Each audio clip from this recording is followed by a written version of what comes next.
Salam sejahtera untuk sahabat desa sekalian di mana saja sahabat-sahabat semua berada. Pada kesempatan kali ini saya coba membahas salah satu tahapan dalam siklus pengelolaan keuangan desa 1 tahun anggaran, yaitu tahapan penatausahaan keuangan desa. Sebagaimana yang sahabat-sahabat ketahui, bahwa pada kesempatan-kesempatan sebelumnya saya pernah membagikan hal-hal teknis terkait tata cara penginputan di aplikasi Sisgeodes untuk tahapan pengelolaan keuangan desa. Pada beberapa kesempatan kemarin atau hari-hari yang terlewat, saya coba mengulas secara teknis terkait dengan tahapan pelaksanaan, khusus untuk tata cara penginputan rencana kegiatan dan anggaran, serta rencana anggaran kas desa. Mudah-mudahan sahabat-sahabat semua telah memahami dan menindaklanjuti apa yang telah saya sampaikan dengan cara menyelesaikan proses penginputan untuk tahapan perencanaan, khususnya untuk penginputan RKA atau rencana kegiatan dan anggaran, dan RAK atau yang biasa disebut rencana anggaran kas desa. Setelah melalui tahapan pelaksanaan, maka tibalah saatnya kita akan membahas tahapan berikutnya, yaitu tahapan penatausahaan keuangan desa. Secara detail dan teknis untuk tahapan penatausahaan keuangan desa ini mungkin akan saya sampaikan di kesempatan berikut. Pada kesempatan ini saya akan mencoba menjelaskan secara teknis ada satu hal penting, yang mana hal penting tersebut itu terdapat pada menu aplikasi Sisgeodes. Tapi mungkin pada tahapan pengelolaan keuangan desa ini belum dijelaskan secara teknis, bahwa sebelum kita mulai melaksanakan proses penatausahaan keuangan desa pada aplikasi Sisgeodes, maka alangkah baiknya kita mengenal satu fitur yang sangat penting, yaitu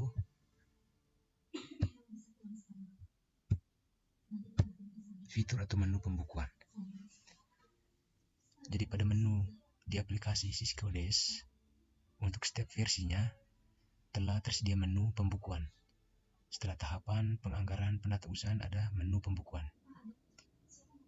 Pada menu ini, itu menu yang disiapkan secara aplikasi untuk teman-teman desa dalam rangka menginput saldo awal dan jurnal penyesuaian. Saldo awal ini, dalam menu saldo awal ini, nantinya kita akan menginput total anggaran tunai, uang tunai maupun uang di bank yang merupakan angka pindahan saat kita tutup buku pada 31 Desember tahun anggaran sebelumnya. Jadi pada menu saldo awal kita menginput jumlah uang tunai dan jumlah uang di bank saat kita tutup buku pada tanggal 31 Desember tahun anggaran sebelumnya. Juga masih pada menu yang sama, itu tersedia fitur penyesuaian. Fitur ini disediakan bagi teman-teman desa untuk menginput realisasi penerimaan silpa tahun sebelumnya. Realisasi penerimaan desa, penerimaan silpa tahun sebelumnya. Dan pada kesempatan kali ini saya ingin menjelaskan secara teknis sesuai dengan apa yang saya pahami tentang alur pengelolaan keuangan desa, khusus pada menu pembukuan ini pada aplikasi Sisgeodes. Pada kesempatan kali ini saya mengambil data dari salah satu desa yang telah menyelesaikan pengelolaan keuangan desa, baik penyelesaian penginputan penerimaan semua sumber dana untuk 1 tahun anggaran, juga penginputan pengeluaran dari semua sumber dana untuk satu tahun anggaran sampai kepada penyetoran pajak. Dan desa ini merupakan salah satu desa yang pengelolaan keuangannya yang terekam di dalam aplikasi sudah final. Dan itu terkonfirmasi bersama dengan bendaharanya untuk memastikan saldo pada BKU, baik saldo tunai maupun saldo bank keadaan 31 Desember 2022 itu sudah persis sama dengan kondisi uang yang ada di bendahara, baik uang tunai yang ada di tangan bendahara maupun uang yang masih tersisa di bank. Jadi khusus untuk pengelolaan keuangan desa ini, untuk penginputan pada menu saldo awal di tahun anggaran 2023 itu datanya kita ambil dari saldo BKU pada tanggal 31 Desember 2022. Juga berbasis laporan kekayaan milik desa pada Siskiodes tahun anggaran 2022. Dari data yang disajikan oleh desa contoh ini, saya coba mengambil data uang tunai dan banknya untuk kita jadikan itu sebagai saldo awal pindahan pada 1 Januari 2023 untuk penginputan saldo awal baik tunai maupun bank. Kita cek pertama ke BKU desa contoh ini tahun anggaran 2022. Bahwa setelah melalui proses pencatatan baik penerimaan maupun pengeluaran saat tutup buku 31 Desember 2022 itu terdapat sisa anggaran sebesar 38.277.719,74 yang terdiri dari sisa uang tunai atau uang yang ada di tangan bendahara sebesar 3.220 dan sisa uang di bank sebesar 35.057.719,74. Jadi uang tunai sebesar 3.220.000 sudah terkonfirmasi ketika bendahara melakukan asistensi penyelesaian pengelolaan keuangan desa 2022. Sedangkan uang yang di bank sebesar 35 juta itu tercatat persis sama ketika kita melakukan pencocokan angka sisanya pada rekening koran bank keadaan 31 Desember 2022.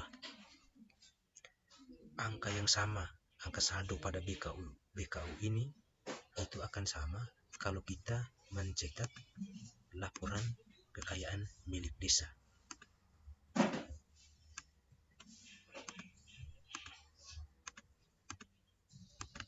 Pada laporan kekayaan milik desa tercatat pada kode aset lancar baik kas di bendahara atau tunai maupun di kode rekening kas desa itu kalau dijumlahkan sebesar 38.277.719,74. Angka ini sama persis kalau kita cocokkan dengan saldo BKU pada saat tutup buku di 31 Desember 2022. Berdasarkan basis data ini, kita nanti menginput pada saldo awal pada Siskiodes tahun anggaran 2023. Setelah kita mencatat angkanya baik tunai maupun bank, kita ke aplikasi 2023. Kita ke menu data entry, ke menu pembukuan, dan input saldo awal.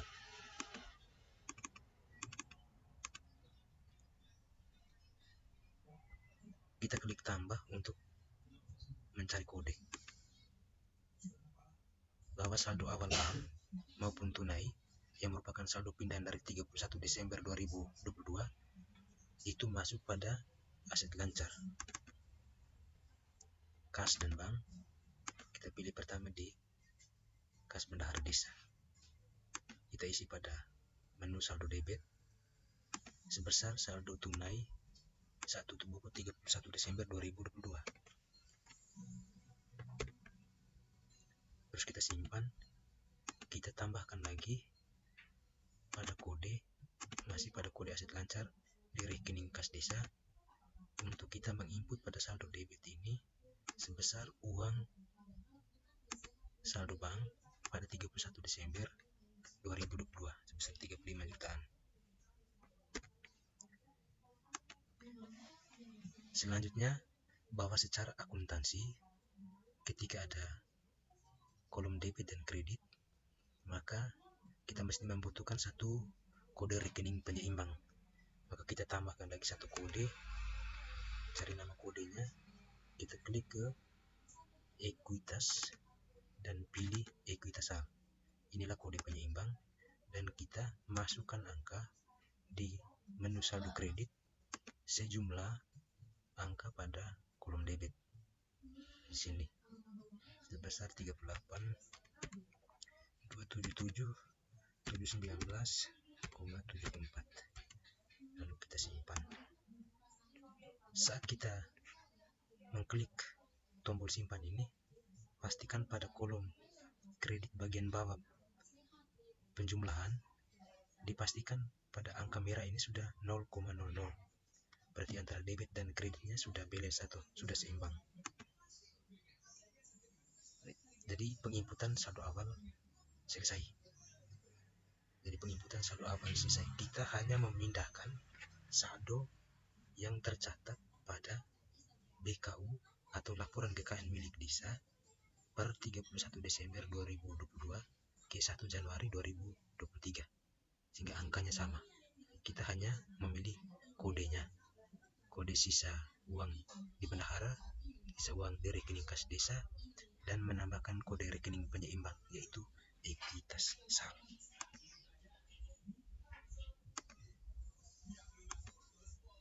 Jadi penginputan saldo awal yang saya sampaikan pada kesempatan ini itu mengandaikan tidak ada utang pajak di 2022 yang mungkin karena kelupaan bendahara atau kesengajaan bendahara untuk tidak menyetor pajak, maka terhadap uang pajak itu untuk penginputannya di saldo awal 2003 nanti akan disampaikan kemudian. Pada kesempatan ini saya hanya fokus untuk menyampaikan kepada teman-teman tata cara penginputan saldo awal 2023 jika pada saldo tunai maupun bank tidak ada hutang pajak. Setelah kita menginput saldo awal, sekarang kita lanjut ke penginputan jurnal penyesuaian. Dan karena pada kesempatan kali ini saya hanya membahas tata cara penginputan saldo awal dan jurnal penyesuaian, mengandaikan tidak ada utang pajak, maka di jurnal penyesuaian kita juga akan menginput itu dengan pengandaian tidak ada hutang pajak. Untuk menginput jurnal penyesuaian, sahabat desa pada langkah pertama perlu mengidentifikasi sisa anggaran apa saja di tahun sebelumnya yang dianggarkan kembali pada APBDes tahun anggaran 2023.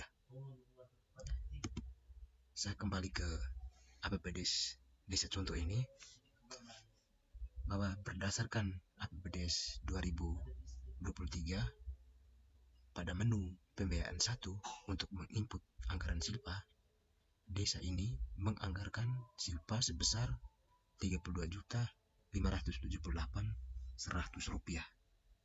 Silpa ini hanya terdiri dari satu sumber dana, yaitu dana desa. Padahal kalau kita melihat secara keseluruhan, satu kesatuan yang utuh, silpa sesungguhnya desa ini itu sebesar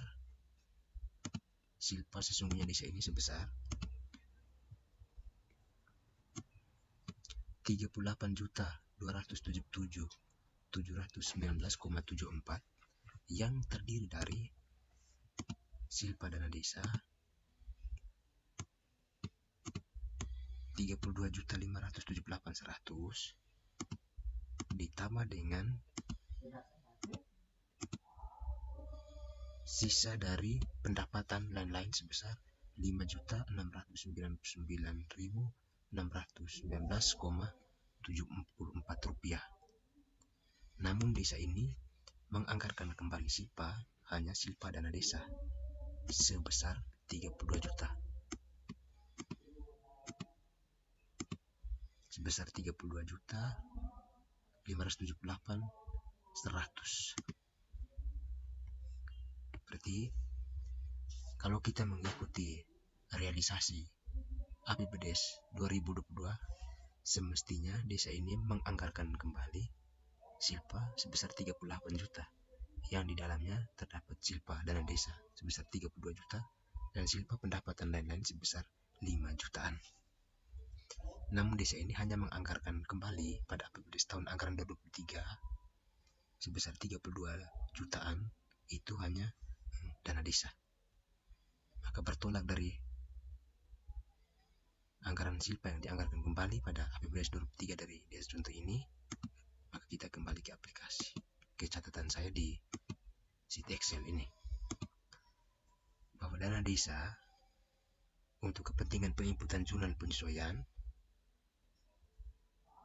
yang sebesar 32.578 itu yang dianggarkan kembali pada APBDes tahun anggaran 2003, yang dengan rincian hasil konfirmasi bersama dengan bendahara sebagai kaur keuangan yang melaksanakan fungsi kebendaharaan, diketahui bahwa dari total silpa 32.578.100 yang tersisa di bank sebesar 29.358.100 dan tunainya itu sebesar 3.220. Pemetaan ini baik bank maupun tunai itu dilakukan oleh bendahara untuk sekedar mengetahui silpa dana desa dan dana lainnya yang posisi uangnya ada di bank. Sedangkan pada tunai itu sebagai informasi untuk mengetahui sisa dana desa dan lainnya yang posisi uangnya ada di kas bendahara desa atau tunai. Maka khusus untuk dana desa dari desa contoh ini, dari total 32.578.100 terdapat 29 juta ada di rekening bank dan 3.220 ada di tangan bendahara. Dan semestinya desa ini menganggarkan kembali sebesar 5.699.619,74 sebagai silpa pendapatan yang lain pada APBDes tahun 2023 dan posisi uang di bank.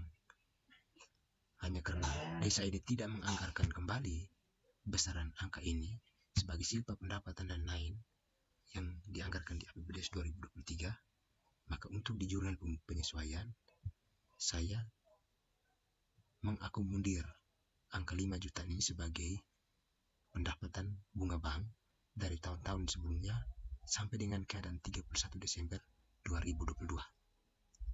Maka berdasarkan identifikasi atas silpa dana desa juga dengan bunga bank, kita input ke aplikasi.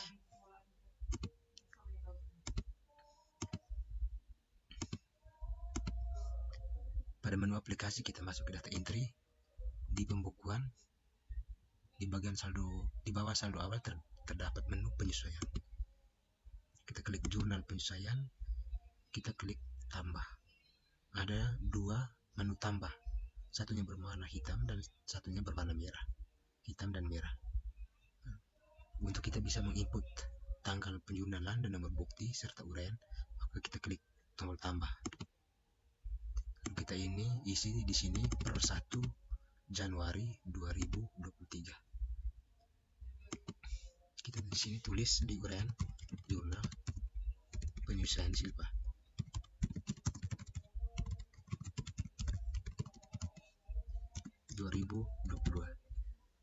Setelah kita input uraian, kita langsung mengklik tombol tambah yang berwarna merah. Lalu kita klik nama rincian yang bertuliskan silpa tahun sebelumnya. Karena di APBDes desa ini mereka menganggarkan kembali silpa hanya silpa dana desa yang sebesar 32 jutaan, maka secara otomatis saat kita membuat jurnal dia ada nama rincian silpa tahun sebelumnya dengan rincian sumber dana, yaitu dana desa. Nah, kita pilih dana desa. Dan untuk menginput besaran anggaran Silpa dana desa yang dianggarkan kembali di APBDes tahun anggaran 2023, itu kita menginput anggarannya pada kolom debit, pada kolom kredit. Kita menginput besaran anggaran Silpa dana desa yang dialokasikan kembali di APBDes 2023, itu diinput pada kolom kredit. Kita copy angkanya Silpa dana desa sebesar 32 juta. Kita input di kolom kredit. Setelah itu tambah, kita ke bunga bank. Untuk menginput akumulasi bunga bank sampai dengan keadaan 31 Desember 2022 yang sebesar 5 jutaan.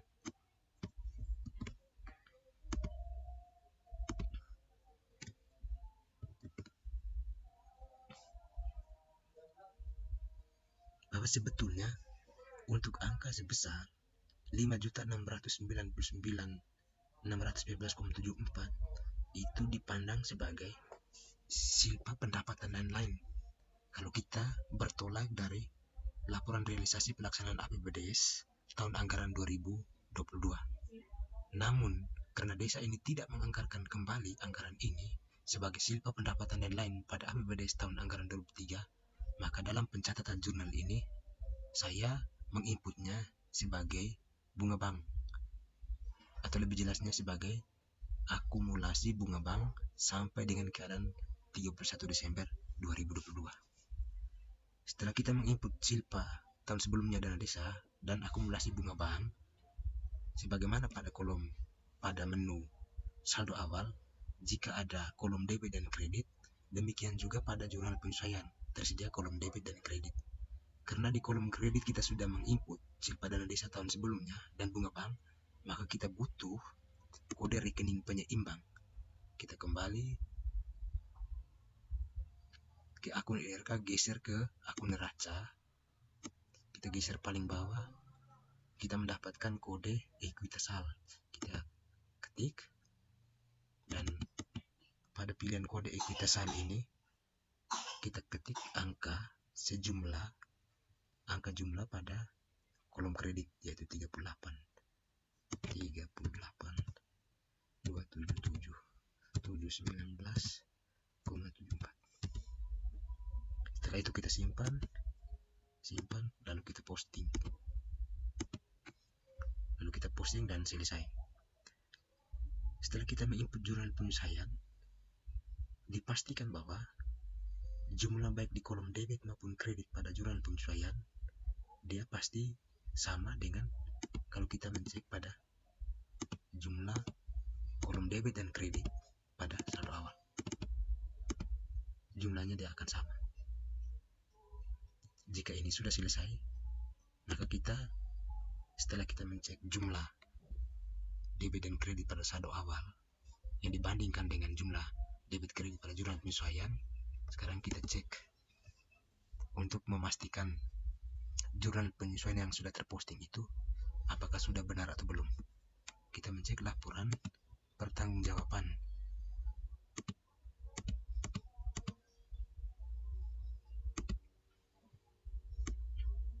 Ya,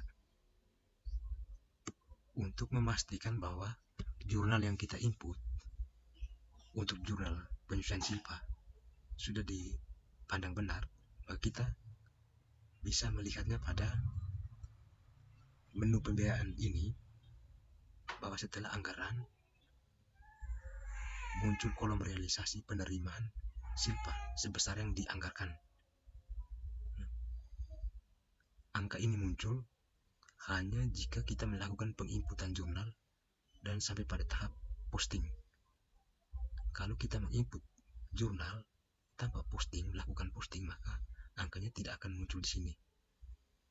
Nah, karena kita sudah melakukan penjurnalan dan kita melakukan posting, maka akan muncul realisasi penerimaan Silpa sebesar yang dianggarkan di dalam APBDes. Itu fungsinya jurnal penyesuaian untuk penginputan realisasi penerimaan Silpa tahun sebelumnya. Itu saja informasi yang bisa saya sampaikan kepada sahabat-sahabat desa sekalian terkait dengan saldo awal dan jurnal penyesuaian. Dan saldo awal serta jurnal penyesuaian saya sampaikan pada kesempatan ini berlaku hanya bagi desa yang di dalam BKU-nya itu baik saldo tunai maupun bank tidak terdapat saldo pajak.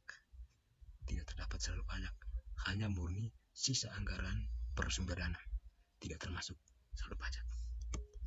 Sekian dan terima kasih. Semoga bermanfaat.